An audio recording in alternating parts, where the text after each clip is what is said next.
Hello everyone, and welcome back to another WARNO Deck Deep Dive. Today we're gonna look into a division that has been in the meta for a long while now, after being pretty mediocre for a long while beforehand.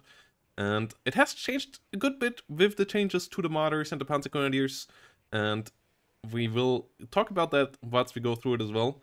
Before that we go into it though, quick shout out to the second WARNO Swiss Championship on the 14th of December. Sign up ends on the 12th. So get your best mate around, get him into it, and sign up for the tournament.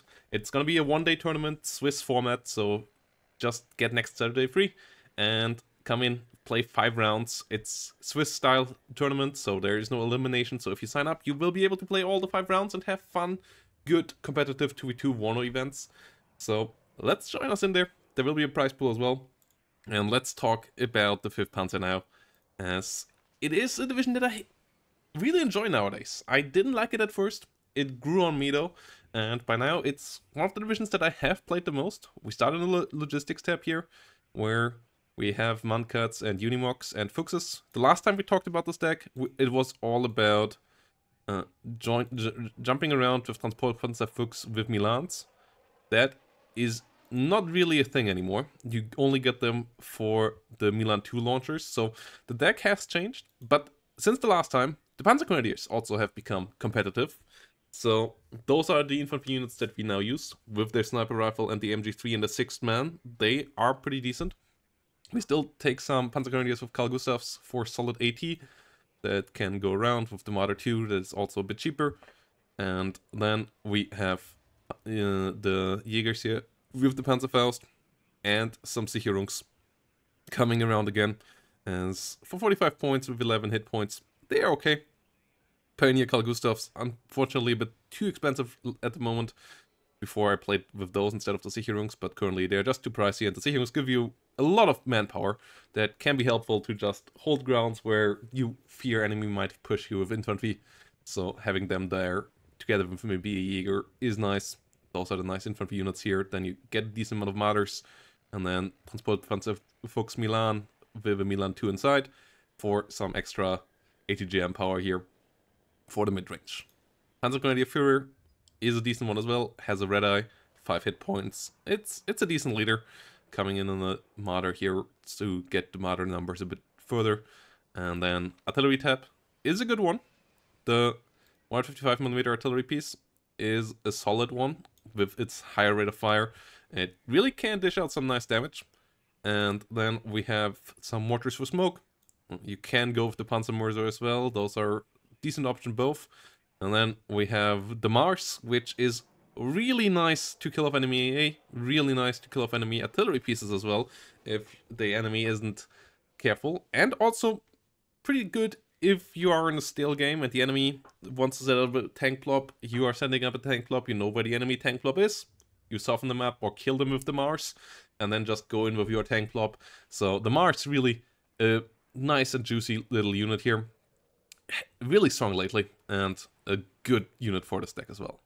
A tank tab is fantastic, obviously. You get the fantastic Leo 2A4s and good Leo 2A3s here as well.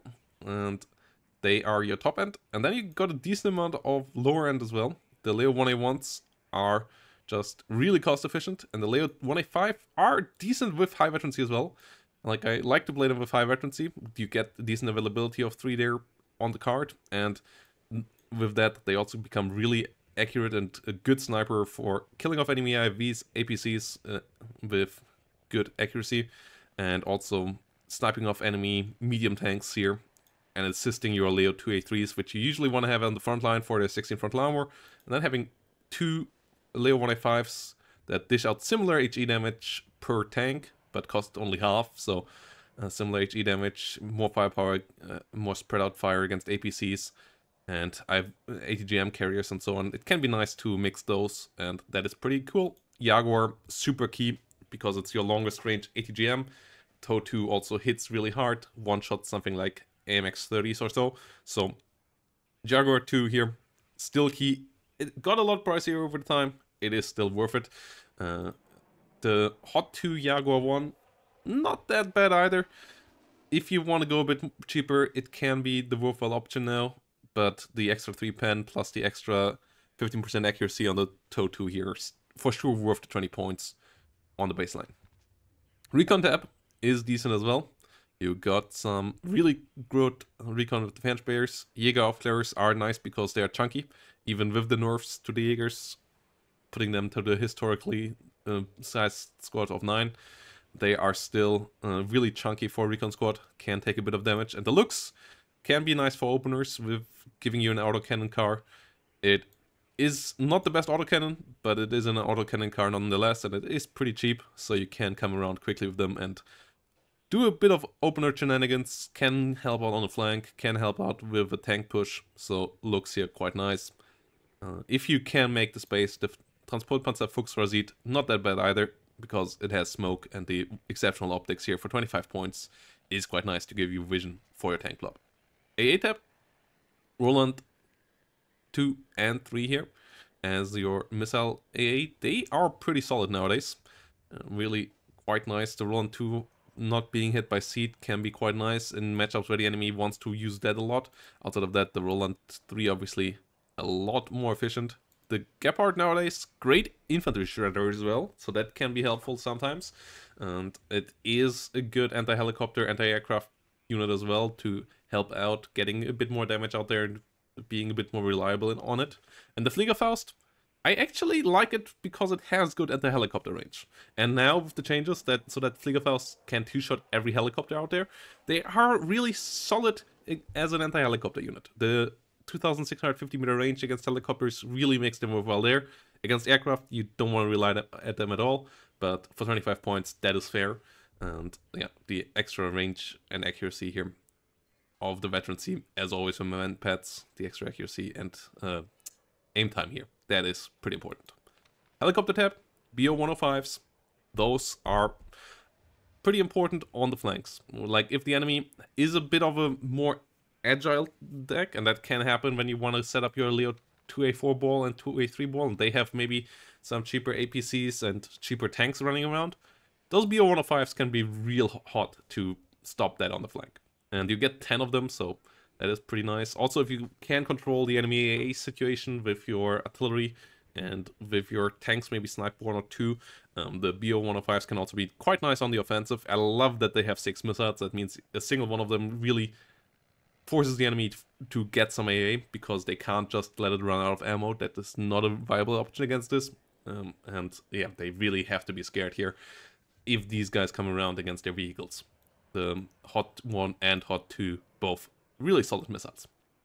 Air tab is a good one as well when it comes to your attack aircraft. I like the rocket F4Fs because they're pretty cheap and they can kill off enemy ATGM positions and so on quite nicely. The F4F AT, pretty cheap as well, and the 30 damage on the missiles plus 4 missiles means that the enemy has to invest into AA if they want to keep their armor alive, so you can force that out nicely with a 215 point being a pretty cheap one for an ATGM plane. So especially as the accuracy is okay, it's not great, but it's okay on the Maverick, on the 65B variant. And the Mehrzweckwaffe is the one for the infantry blobs, and that can be really crucial for this deck, because sometimes the enemy just tries to overrun your town with a lot of infantry and you can't directly combat that on the ground.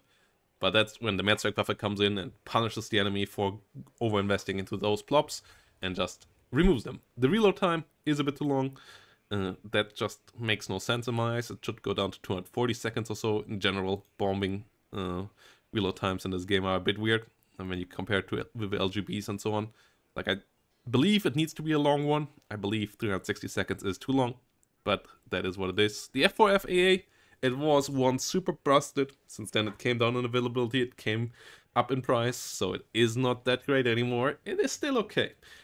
I am not the biggest fan of them. I was never the biggest fan of them, though I get why they were so annoying and strong. But by now they are just really kind of mid. 200 points and only 4 missiles, which is the biggest issue of them, because the missiles have okay accuracy, but you kind of want to have 6 missiles on a plane like that, because if it already gets in range, you at least want to have it secure its kill, and this one doesn't always do that. It sometimes just hits 1 missile, and then the situation is a bit problematic. So, yeah, this is the 5th Panzer. it is a deck I still really like nowadays. I loved it when it had the Fuchs Milan spam. That's when I fell in love with it, and ever since then I'm playing it quite a lot on streams and so on, and in ranked games in general. It's one of my most played divisions, and yeah, I really have a good time with it. Let me know down below what you think of 5th Panzer at the moment, where you see it in the meta, and yep, hope to see you all next time, guys. Bye bye, and have a great day.